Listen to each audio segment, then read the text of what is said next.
আমাদের সংস্কৃতি, আমাদের সংস্কার সর্বদা থাকবে আমাদের সাথে। ভারতের মহান গ্রন্থ আর কাব্যের সম্পূর্ণ সংকলন। সাবস্ক্রাইব করুন তিলক।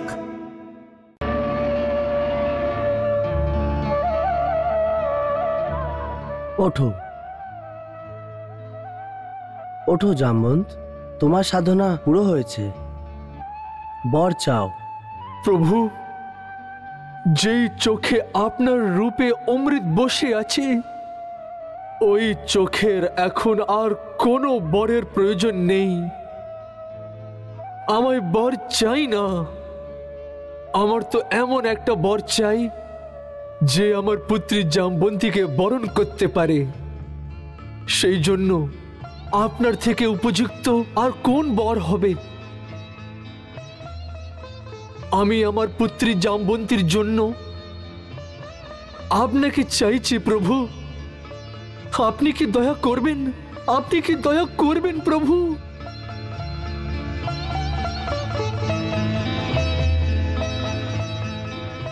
তথাস্তু ঋষরাজ, তথাস্তু।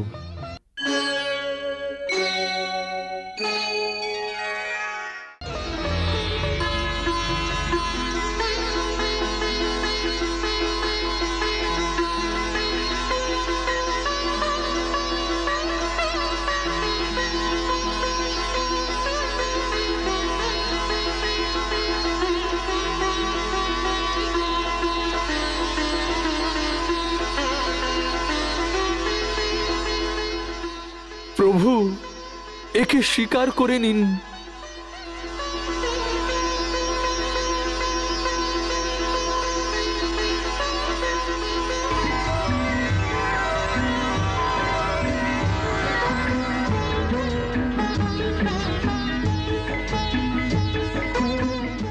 এইভাবে জামবন্তী এবং সমন্তক মণিকে নিয়ে শ্রীকৃষ্ণ যখন দ্বারিকা নগরে আসলেন, তখন দ্বারিকার লোকেরা আনন্দ উৎসবে মিটে যায়। অনেক জায়গায় ওনাদের স্বাগত জানানো হয়।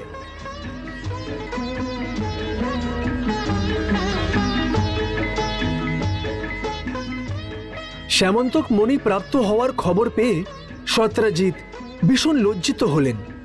দ্বারকাধীশের উপরে মিথ্যে অভিযোগ আনার কারণে প্রজারা ওকে ভীষণভাবে ভালো মন্দ কথা শোনালো।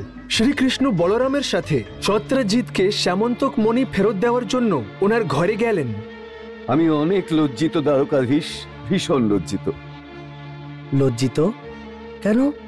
এই জন্য যে আমি আপনার মতো ধর্ম অবতারের উপরে মিথ্যে অভিযোগ লাগিয়েছি। তুমি চিন্তা করো না সত্রজিৎ, তুমি যদি এটা করতে না, তাহলে আমি জামবন্তীকে কি করে প্রাপ্ত করতাম? এখন তুমি এই সমন্তক মণিকে নাও, কিন্তু হ্যাঁ, এখন এটাকে সাবধানে রেখো। বুঝতে পেরেছো তো? এখন এই মণির মালিক আমি আর নেই। এটা আমাদের মতো লোকেদের ধারণ করার বস্তুই নয়। এর শোভা তো আপনাদের মতো মহান বীরদের সাথেই থাকবে। আজ থেকে এর স্বামী আপনি। আপনি যদি আমার এই প্রার্থনাকে স্বীকার করে নেন, তাহলে আমি কৃতার্থ হয়ে যাব। আমার হৃদয়ের বোঝ হালকা হবে। যেই বস্তুর কারণে আমার ওপরে চুরির মিথ্যে অভিযোগ লেগেছিল, যদি আমি ওটাকে নিজের কাছে রেখে নেই, তাহলে দ্বারিকা বাসিন্দারা নানান ধরনের অনুমান লাগাতে থাকবে। সেই জন্য খুশি হয়ে আমি এটাকে আপনাকে ফিরিয়ে দিতে এসেছি। আর আমি খুশি হয়ে নিজের সমস্ত পরিবারের পক্ষ থেকে এটা দ্বারিকাধীশকে উপহার দিতে চাই। আমার কথা প্রত্যাখ্যান করবেন না তো আপনি?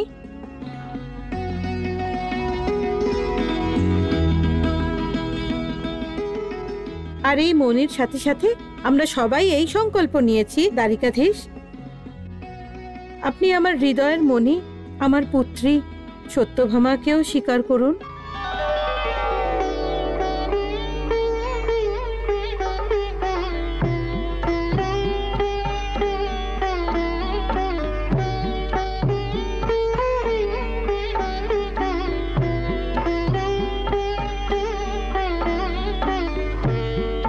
হ্যাঁ হ্যাঁ কানহা, সত্যভামা সম্পূর্ণভাবে তোমার যোগ্য।